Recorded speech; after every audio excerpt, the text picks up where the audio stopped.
সরকারি জলাজমি বিক্রি ঘিরে গরম ভাঙড়। অভিযোগের কেন্দ্রে তৃণমূল নেতা রাকেশ রায়চৌধুরী। একটা সময় এসএফআই করতেন, কলেজে অশান্তিতে তার নামও জড়ায়।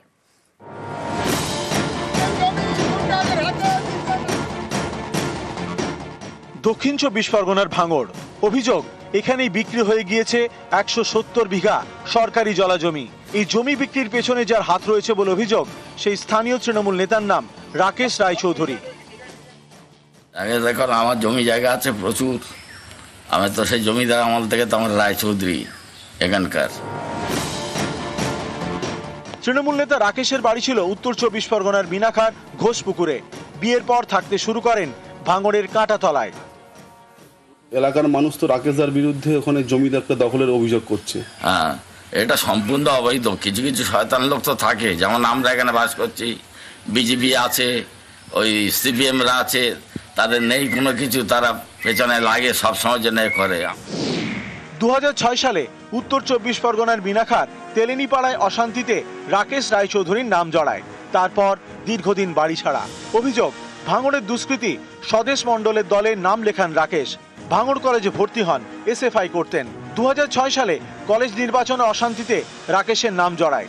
২০১৩ সালে তৃণমূলে যোগ দেন রাকেশ রায়চৌধুরী। তখন থেকে ভাঙড়ের তৃণমূল নেতা শওকত মোল্লার সঙ্গে ঘনিষ্ঠতা তৈরি হয়।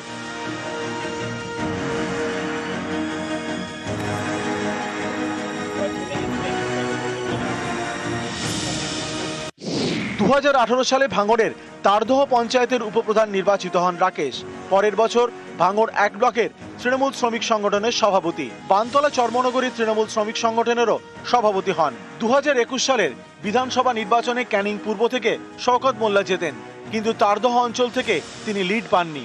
তাই সেখানকার অঞ্চল সভাপতিকে সরিয়ে দেওয়া হয়। তারদহ ১ নম্বর অঞ্চলের তৃণমূল সভাপতি হন রাকেশ রায়চৌধুরী। ২০২৩ সালে পঞ্চায়েত ভোটে রাকেশের স্ত্রী টুম্পা রায়চৌধুরী তারদহ গ্রাম পঞ্চায়েতের প্রধান নির্বাচিত হন। এহেন রাকেশ রায়চৌধুরীর বিরুদ্ধে সরকারি জমি দখল করে নিজের বাড়ি তৈরির অভিযোগ। তারদহ এলাকায় রাকেশের নতুন বাড়ি তৈরি হচ্ছে। মার্বেল আর রং বেরঙের টালিতে সাজানো পেল্লাই বাড়ি।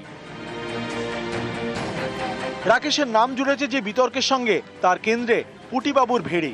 অভিযোগ, এই ৩০০ বিঘা জলাজমির মধ্যে ১৭০ বিঘা জমি বিক্রি হয়ে গিয়েছে। ১৭০ বিঘা জলাজমির মধ্যে ৫০ বিঘা জমির পাট্টা বিলি হয় বাম আমলে। অনেক ক্ষেত্রে পাট্টা পাওয়া বাবার জমি এখন সন্তানরা ভোগ করছেন। অভিযোগ, বাকি ১২০ বিঘা জমি অনেকেই পাকাপাকিভাবে দখল করে ফেলেছেন। সম্প্রতি বিতর্ক বাধে যখন পাট্টা জমি সহ এই ১৭০ বিঘা জমি এক ব্যবসায়ী কিনে নেন। ব্যবসায়ী জমি ঘেরার চেষ্টা করতেই বিক্ষোভ দেখান গ্রামবাসীরা। গত মাসে জমির চারপাশে দেওয়া কাঁটাতার উপড়ে ফেলেন তারা। যে ঘটনাকে কেন্দ্র করে ভাঙড়ে ফের জমি আন্দোলনের মেঘ।